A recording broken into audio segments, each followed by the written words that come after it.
Coming up on the Q30 Newscast, see a Vietnam veteran who visited campus for Veterans Day tell his story. Check out how Quinnipiac is celebrating Native American Heritage Month in a new package store that's opening up in Hamden. Also, get everything you need to know about campus events this past week. All that and more coming up on the Q30 Newscast.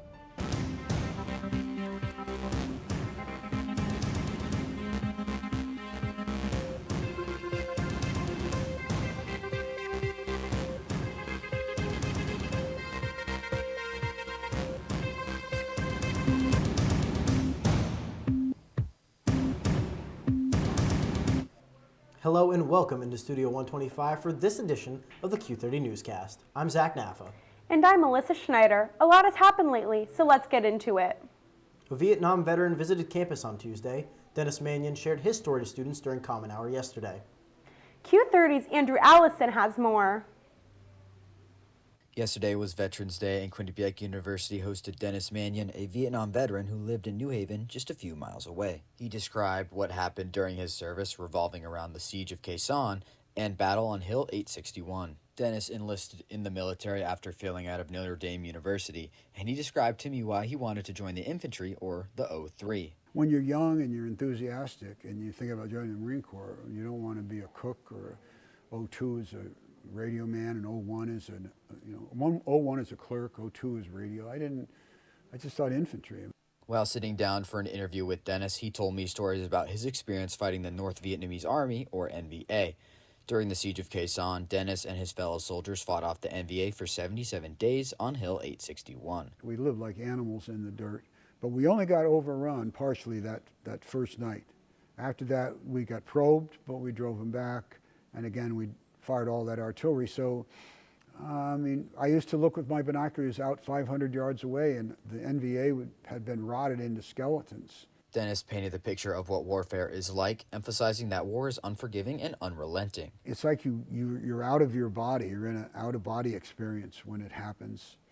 And then you come back into your body afterwards, and then you have to sit and process and deal with what you dealt with. When asked what he learned from his time fighting, Dennis gave a straightforward response. The only war in the modern times that we had to fight and had to win was World War II.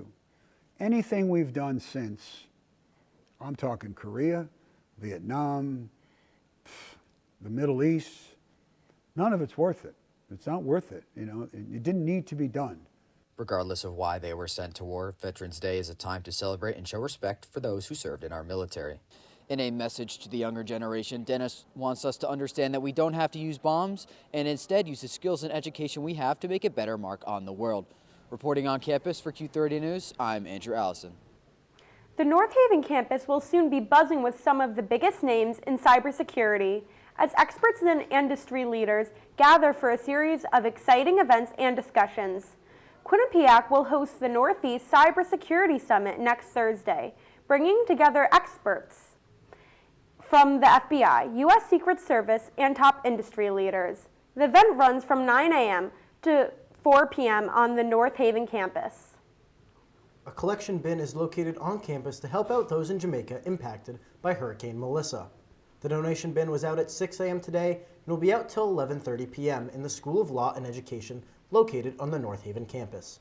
All donations will be sent to the victims of Hurricane Melissa, which has taken the lives of 45 individuals and left another 15 still missing.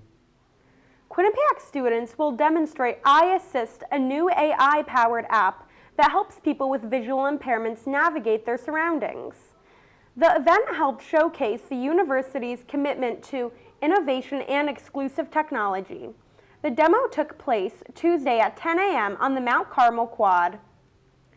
Quinnipiac is honoring Native American Heritage Month with a special event celebrating Indigenous history, culture, and contributions, bringing the community together to recognize and appreciate these rich traditions. Christina Semenez is here to preview the story.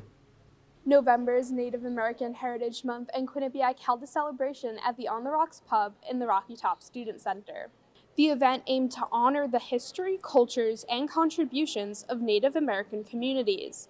The event comes in a series of community events bringing awareness to the Indigenous history surrounding the university. Make sure to stay tuned for the full story on how Quinnipiac celebrated Native American Heritage Month. Reporting from the Rocky Top Student Center for Q30 News, I'm Christina Tsimenis. Swords to Plowshares is bringing its mobile forge to campus.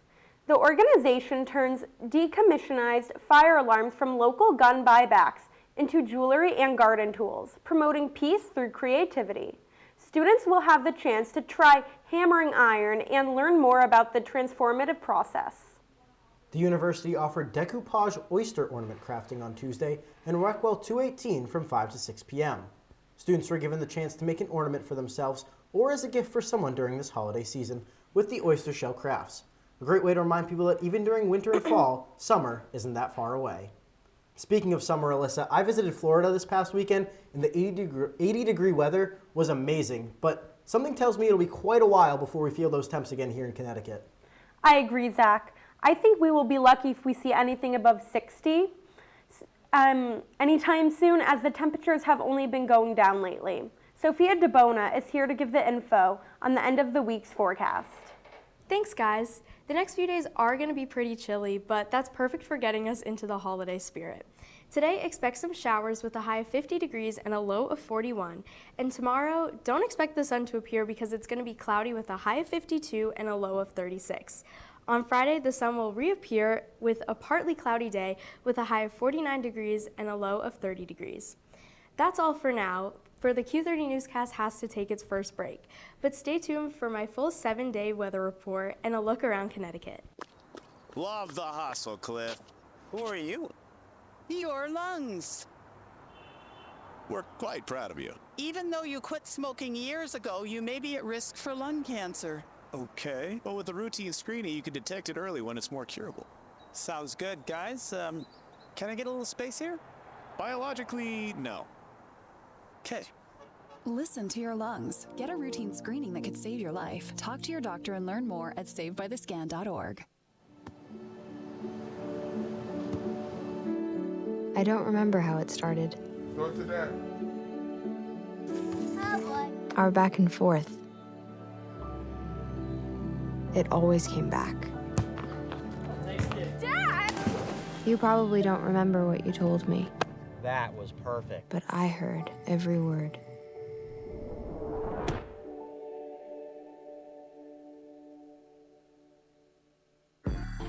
I'm an ex-drug dealer, and I'll be your sub today.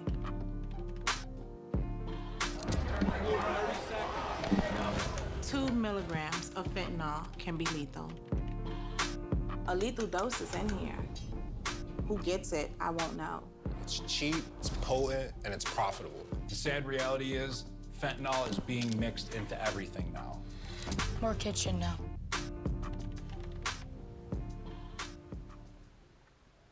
Quinnipiac is celebrating Native American Heritage Month with an event honoring Indigenous history, culture, and contributions, highlighting the stories and traditions that continue to shape communities today. Q30's Christina Tsimenis has the story.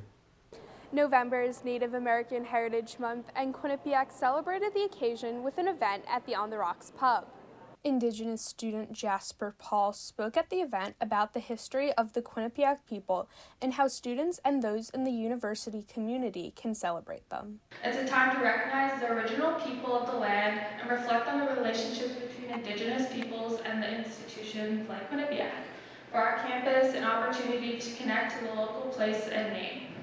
Another thing she touched on was truth and reconciliation, which plays a role in acknowledging the trauma Indigenous people faced and plans for a better future. It's basically just understanding the truth of where North America, like who were the first people here, and reconciling with the people and trying to find peace after it was taken away from them. Danielle Masha, who helped organize the event, hopes that students can learn more about land acknowledgements and the importance of celebrating Native American heritage. Our hope is that when they leave these events, they feel more knowledgeable, they feel more empowered, they feel that they can be a better advocate and ally in these spaces, even if they don't identify with a specific heritage. But what are some ways people can be better advocates and educate themselves on Indigenous culture and issues? Paul has a simple solution. Follow Indigenous voices, read Indigenous books. It's as easy as like things that you like to do in your daily, everyday life that you can just add into, and you're learning and you're uplifting. This month is a chance for everyone to learn more about the Indigenous community around them. Reporting from On the Rocks for Q30 News, I'm Christina Tsimanis. On Tuesday, a workshop was held in the School of Business called Mastering Time Management to Minimize Academic Stress. The workshop was held during Common Hour and focused on helping students feel in control of their time, helping reduce academic stress, teaching time management skills, and also included interactive exercises to help apply them to your daily routine. They also helped students create their own time management process through Microsoft 365. Students celebrated National Happiness Day with a wellness event at the Recreation and Wellness Center, hosted by an FYS class and QU Health and Wellness. The event encouraged students to explore the art of happiness, gain resources for well-being, and enjoy fun giveaways in a positive, supportive environment. CAP was on campus from 10 a.m. till 1 p.m. to promote the Connecticut Blood Center's blood drives. CAP will be in SC 114 on Thursday and Friday as well to help raise awareness to the blood drive happening next week.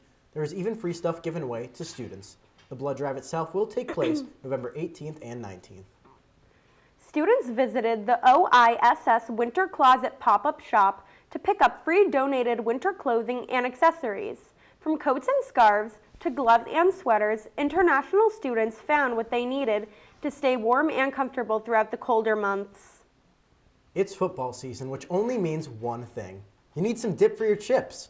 Dip night was hosted in the Recreation and Wellness Center Test Kitchen on Tuesday, and the event was held from 6:30 till 8:30 and gave students the chance to create different dips in groups before enjoying the various dips themselves.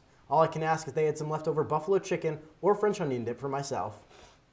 And from the latest on the government shutdown to the Supreme Court, Q30's Ava Heaton has everything you need to know this week in politics. Thanks, guys. It's been a crazy week in the political world, so let's take a look. The government shutdown is coming to an end. On the 43rd day of the shutdown, in a 222 to 209 vote, the House has passed the long-sought funding bill to reopen the government. This comes after the Senate voted to pass the bill 2 days prior on Monday night. 6 Democrats voted in favor of its passage, while 2 Republicans have voted against. The White House said that President Donald Trump will sign the government funding bill on camera from the Oval Office at 9:45 p.m. Eastern Standard Time tonight. This bill extends government funding until January 30th, setting up another fight early next year. Now over to the Supreme Court. On Monday, the court declined a chance to overturn its landmark decision regarding same-sex marriage in Obergefell v. Hodges. An appeal had been submitted by former Kentucky County Clerk Kim Davis, who now faces hundreds of thousands of dollars in damages because she refused to issue marriage licenses to same-sex couples. Matt Staver, the founder and chairman of the legal counsel representing Davis, said, quote, "Like the abortion decision in Roe v. Wade, Obergefell was egregiously wrong from the start," end quote. On the other side, president of the Human Rights Campaign, Kelly Robinson, said, quote, "Today, love won again. When public officials take an oath to serve their communities, that promise extends to everyone, including LGBTQ+ people," end quote. Gavin Newsom, the governor of California, spent his first weekend following his Proposition 50 victory in Texas at a Houston rally. Prop 50 allows the California legislature to temporarily redraw congressional district maps to favor Democrats, giving them more seats in the House until the next census. This move was passed in response to other states, notably Texas, redrawing their own maps in favor of Republicans. At the rally, Newsom accused Trump of pressuring Texas Governor Greg Abbott to redistrict with the goal of sending more Republicans to Congress in what Newsom says is an attempt to rig the 2026 midterm elections. With rumors about Newsom potentially running for president in 2028, this rally sure seems like a first step. Well, that's all I have for political news this week. Back to Zach and Alyssa at the desk. The Q30 Newscast is headed to its second break of the night, but when we return, we'll have some interesting info for all you coffee drinkers out there. And Sophia will be back to preview the weather for the week ahead and across the state. Stay tuned. There are a lot of temptations facing young people today, like electronic cigarettes and skateboarding. Each vape pod can contain the same amount of nicotine as a pack of cigarettes. This can lead today's youth to a lifelong addiction and severe lung damage. Recall and consider the facts before making a poor decision. The health class film guy isn't the best person to talk to your kid about vaping. Got a few minutes? You are. Start the conversation with your child about vaping today.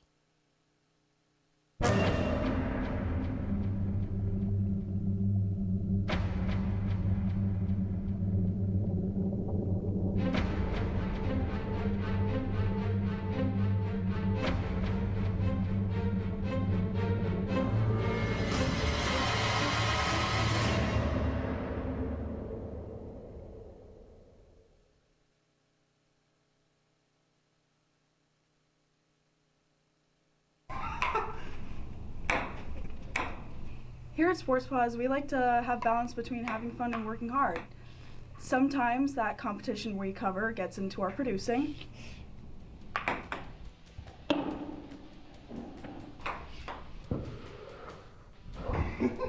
Tune in every Monday night at 9:30 at q30tv.com/watch for all the news, highlights, and more.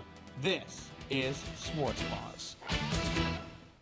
Welcome back to the Q30 Newscast. Alyssa, if it won't be warm here in Connecticut, I at least hope we get some snow soon.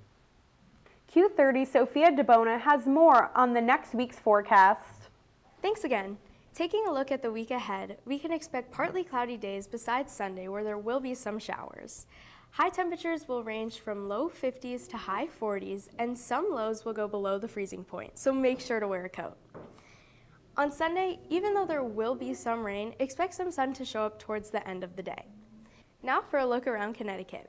Most towns can expect a low temperature of between 33 degrees to 31 degrees, right below the freezing point. Besides Stamford and New Haven, which will have a low temperature of 37 degrees. Some highs will range from 52 degrees to 46 degrees as well. That's all for the 7-day weather report and a look around Connecticut. Back to you guys at the desk. Now, if you're like me and are an avid coffee drinker, you'll be relieved to hear this news after a new study released that was fittingly named Decaf. It shows that drinking coffee may help protect against irregular heartbeats. More than 10 million Americans suffer from atrial fibrillation, or a common heart disorder that causes heart palpitations. This new study claims that caffeinated coffee may help protect against the reoccurrence of AFib. It also is determined that it's okay for someone who is not currently experiencing AFib symptoms to enjoy a cup of coffee. It's important to note that if someone who is currently experiencing symptoms of AFib should not drink caffeinated coffee. The U.S. Army Suture Clinic that was previously rescheduled is taking place on Thursday. The Suture Clinic, hosted by the Pre-Health Professions Society, will now take place on November 13th during Common Hour in CCE 101. AMSA members looking to attend should fill out the form found in their emails to reserve a spot. Contact Jared Gilmore at jared.gilmore@quinnipiac.edu with any questions. CAQU hosted a DIY picture frame night Tuesday, November 11th from 9:15 to 10:15 p.m. in CCE 207. Students enjoyed a fun, hands-on evening designing personalized picture frames perfect for adding a creative touch to their spaces or gifting to friends. The event provided a relaxed and welcoming environment for students to unwind, socialize, and express their creativity. Now for what's happening across the country. Q30's Logan Turi has more on this week's National News Report. Logan?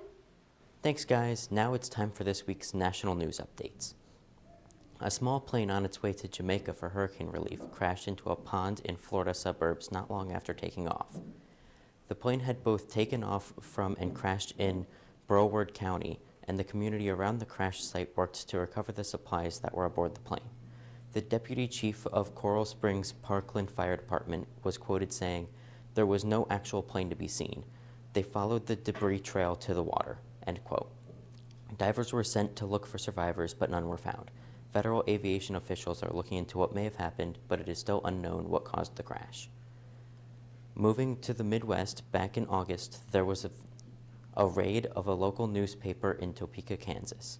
Recently, the government of Topeka has agreed to pay the paper over $3 million and apologize for the raid. The Marion County Sheriff's officers had helped Marion City Police get warrants to enter the paper and the owner's home, and were directly involved in the raid. This was not long after the paper had began looking into the police chief's history. The paper's co-owner, a 98-year-old woman named Joanne Mayer, had a fatal heart attack the next day due to the stress of the raid. The raid ended up causing 5 federal lawsuits, and the sheriff, who resigned in October of 2023, will be on trial on a felony charge in February. In lighter news, there may be a new way to keep bats from hitting windmills. Over 500,000 bats in the U.S. alone die every year from windmills. This is especially detrimental when you consider that bats are necessary pollinators and also eat pests, helping agriculture in many ways.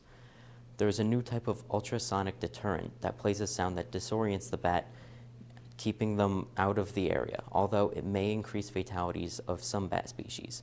This is due to certain bat species becoming curious as to what the sensor is.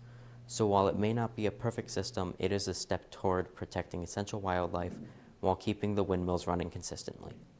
That's all I have for now. Back to Alyssa and Zach at the desk. There's a lot going on outside the border, from sanctions in Hungary to a water crisis in Iran. Janelle Maldonado has this week's international news report. Thanks, guys. From the Philippines to Hungary to Iran, this week has seen storms, sanctions, and water crises. In international news, Hungary has been granted a one-year exemption from U.S. sanctions on Russian oil and gas. Following a meeting between Prime Minister Viktor Orban and President Donald Trump, Hungary currently gets about 86% of its oil from Russia. In return for the exemption, Hungary agreed to buy around $600 million of U.S. liquefied natural gas and to cooperate on nuclear technology. Observers say the exemption shows a more flexible U.S. approach to energy sanctions and could strengthen ties between the U.S. and Hungary. The deal also raises questions about the unity of Western sanctions on Russia and may give Orban a domestic boost as he frames the exemption as protecting national security. Shifting to developing stories out of the Philippines, a powerful typhoon has struck, forcing mass evacuations. Typhoon Fengwang made landfall in Luzon, the country's most populated island. With winds up to 115 miles per hour and gusts reaching 143 miles per hour, the eye of the storm struck Aurora Province last night. This comes days after Typhoon Kalmagi left more than 200 dead, heightening anxiety among communities still recovering. Authorities continue to urge evacuations and warn of further dangers as Fengwang moves across the region. In Iran, officials warn that the capital and surrounding regions are facing an unpredicted drought as reservoirs plunge to record lows. The government is urging citizens to cut back on water use, with some dams operating at just a fraction of capacity. The city of Tehran, home to millions, has seen rainfall drop sharply, while agriculture and the industry continue to tap groundwater at unsustainable levels. Experts cite a combination of climate-driven drought, decades of mismanagement, and declining infrastructure performance as root causes. That's all I have for this week's international news. Back to Zach and Alyssa at the desk. It's now time for our last break of the night, but when you come back, we'll have everything you need to know about Quinnipiac sports. And info on a new package store opening up on Whitney Ave. Don't go anywhere, the Q30 Newscast will be back shortly.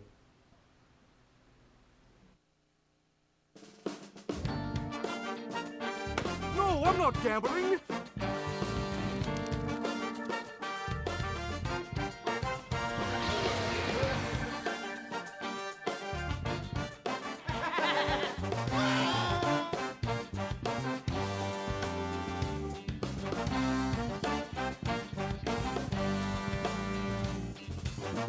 Live from the piazza, it's Quinnipiac tonight! Do you enjoy debating Quinnipiac sports? That's all flash, no cash. She didn't net it in the back of the net. That's not even a goal. What are you doing pulling out rhymes? Brady, that's like a crossover with a missed layup. Bobcat Breakdown is the place for you, with debate, analysis, and so much more. Mate Marinov. He is good, but oh man, is he bad. And That team is amazing. How do you not put fish on women's volleyball? Tune in to Bobcat Breakdown every Tuesday night at 9:30 p.m. on Q30TV.com/watch.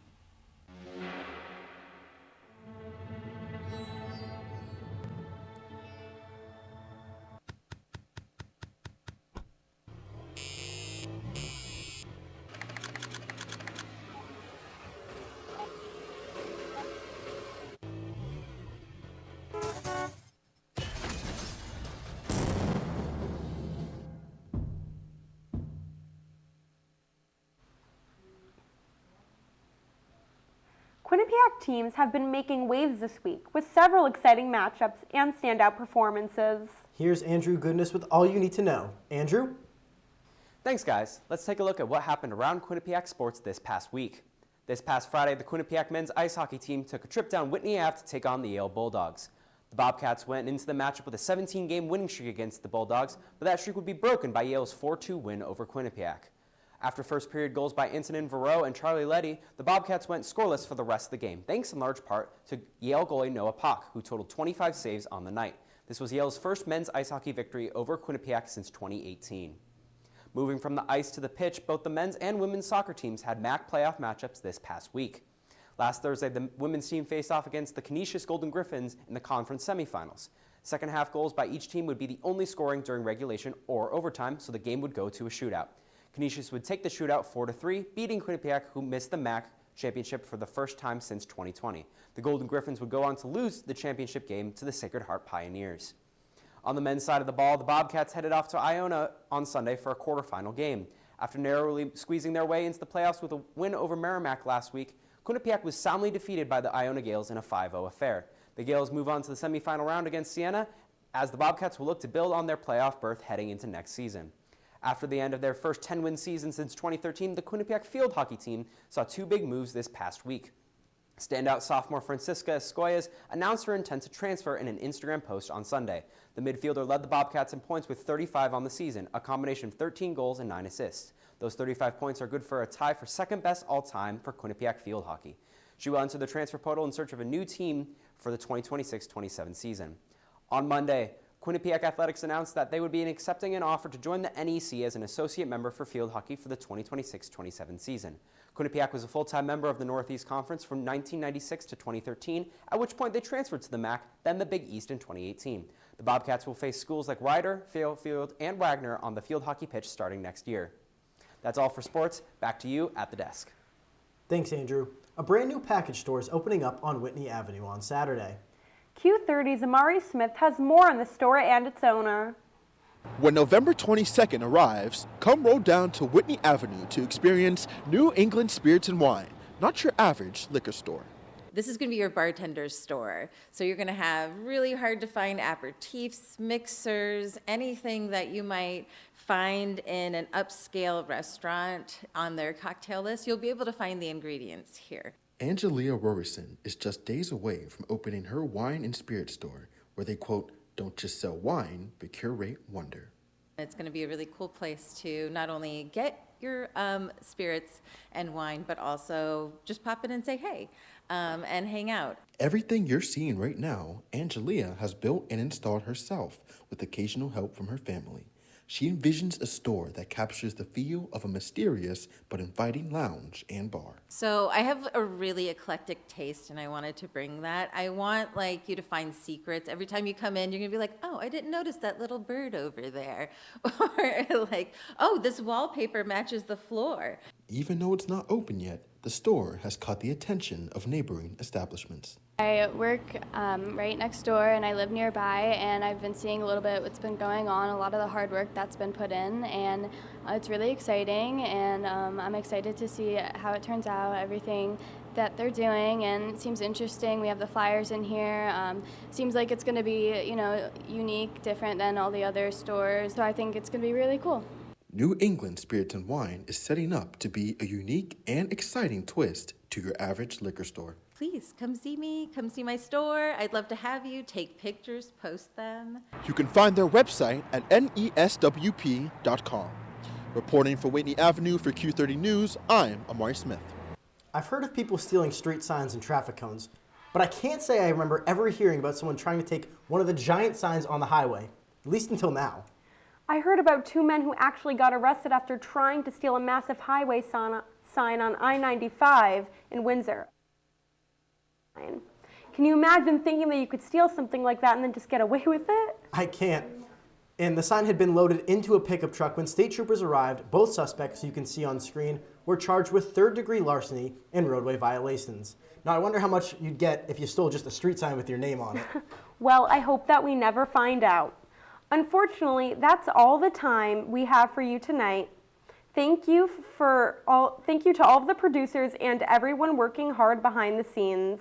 To stay up to date, make sure to follow us on social media at Q30 News and online at Q30TV.com. For Alyssa Schneider, I'm Zach Naffa. Have a wonderful Wednesday night, everyone.